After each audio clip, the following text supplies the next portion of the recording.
Орта мектептің 7-ші Г сынып оқушысы Расулов Бексұлтан. Табиғатым, аманатым. Авторы Нұрланбек Мұрал. Табиғатым, тіршілігін, ырысым, сенсіз менің тарылады тынысым.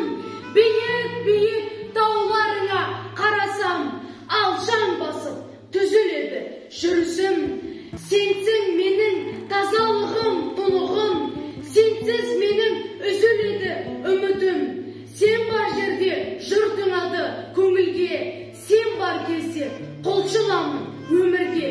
О, адамзат, аялашы, қорғашы, өзің туып, өзің өскен ортаны, келе жатыр талай сәби өмірге. Ең болмаса, соның жайын ойлашы. Ей, ағасы, іні менен бауырлар, мен айтатын сөздеріме құлақ сал. Табиғатпен адам егіз емес пе? Өкінерсің, кетсе егер, келмеске. О, адамзат, аман жүргің келсе егер, қарап тұрма, несібен ғой қара жер.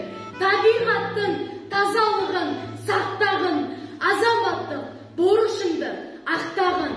Тал отырғыз, көгалдандыр еліңді, үлес қосып, нәр берсейші жеріңе.